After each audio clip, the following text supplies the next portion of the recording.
Hello and welcome to my channel The Blessed Physicist. In the previous videos we have talked about generalized displacement, generalized velocity and generalized acceleration. In this video we will be talking about generalized momentum. Now we are going to write expression for kinetic energy in terms of generalized velocity first and then reach to the expression for generalized momentum. Okay, kinetic energy is equal to summation I is equal to 1 to n half mi ri square. Everyone agrees with it, right? Now this kinetic energy is written in terms of Cartesian component of velocity, but we are going to write the expression for ri dot, which is in terms of generalized velocity, and we are going to get the kinetic energy in terms of generalized velocity. Okay, so T is equal to summation I is equal to 1 to n half mi ri dot square, and we will write ri dot square as ri dot ri dot. We have separated ri's because we are not going to write the expression for ri dot directly and just square it. We are going to write different indices for different ri's. Now we know ri dot is equal to summation j is equal to 1 to 3n curly ri by curly qj dot plus curly ri by curly t. We know this from our knowledge of generalized velocity. If you haven't watched it yet, now watch my previous videos on generalized displacement, generalized velocity and generalized acceleration first before learning generalized momentum.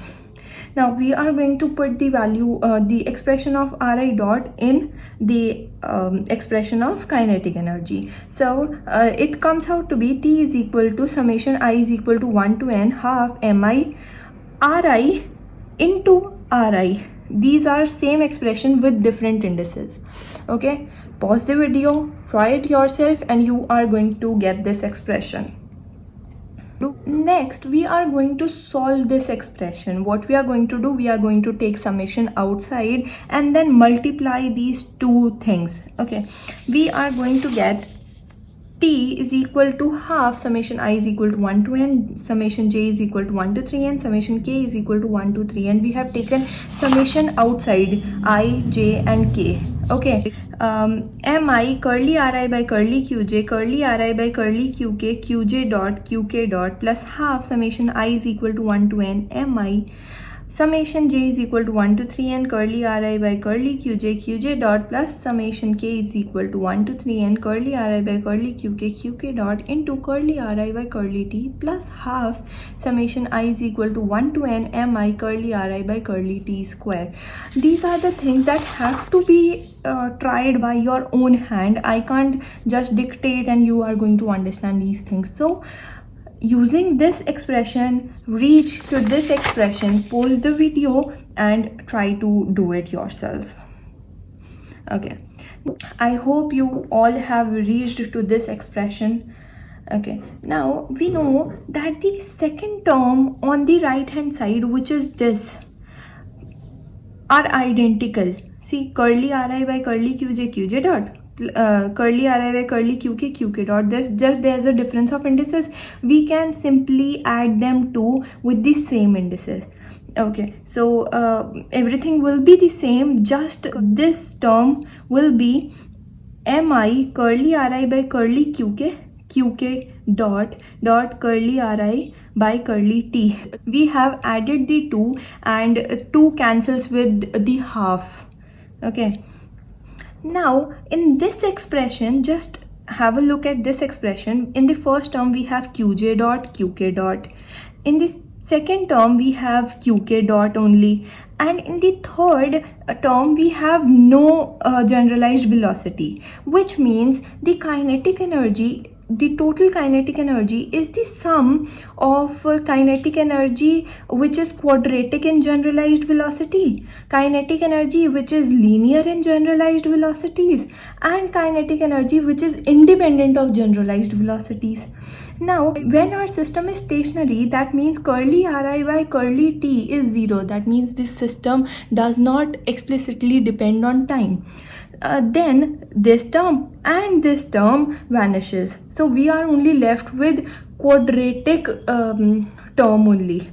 So this type of form is known as canonical form. Now what we are going to do is we actually are doing the derivation of generalized momentum, not kinetic energy. We are going to obtain the expression for generalized momentum from this. So T is equal to half mv square. V can be written as xi dot, so half m xi dot square.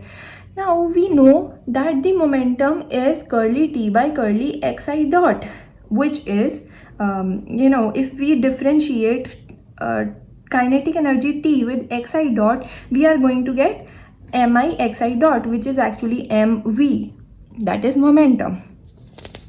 Now using this expression, we are going to write generalized momentum, which is pk is equal to curly T by curly qk dot, where qk is the generalized coordinate. We know this. Okay.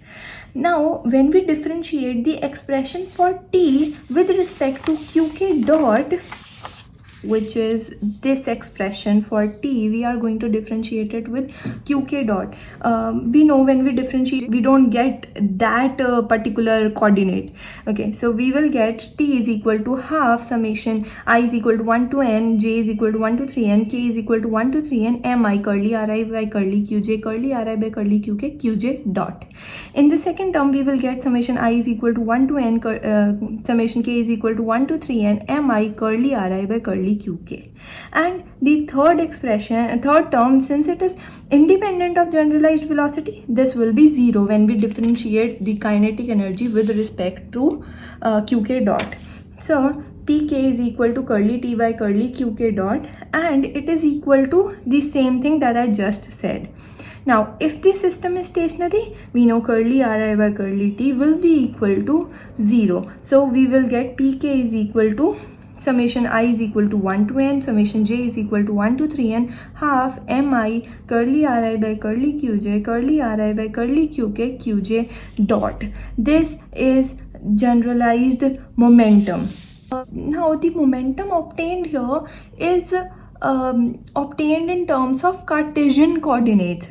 Now to study the generalized momentum in terms of plane polar coordinates, we are going to do some derivation to obtain generalized momentum associated with plane polar coordinates. We know kinetic energy T is equal to half m r dot r dot. We have just studied it, and it is equal to half m x dot square plus y dot square. Now what we will do is we will write, let me explain it here. R dot means curly r by curly T, am I right?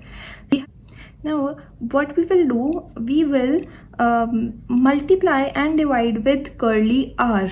That means curly r by curly r into curly r by curly T. So which is equal to curly r by curly r into r dot. So we have just written r dot as this expression here. T is equal to half m curly r by curly r dot curly r by curly r dot r dot. And similarly for theta, we multiplied and divide with theta, plus half m curly r by curly theta dot curly r by curly theta into theta dot. Now one of our coordinate will be r and second will be theta. So there will be two such cases. One of the coordinate is r and the other is theta. The first one is theta and the other one is r. So we will twice of the half m curly r by curly r dot curly r by curly theta r dot theta dot. We have actually twiced it because we know that dot product is commutative. Otherwise we would have written it as separate terms, but since dot product is commutative, we can simply sum them. Now since we know that r can be written in component form as ix plus jy, so we are going to substitute the expression of r here. T is equal to half m I curly x by curly r plus j curly y by curly r dot, similarly for here, I curly x by curly r plus j curly y by curly r into r dot plus half m.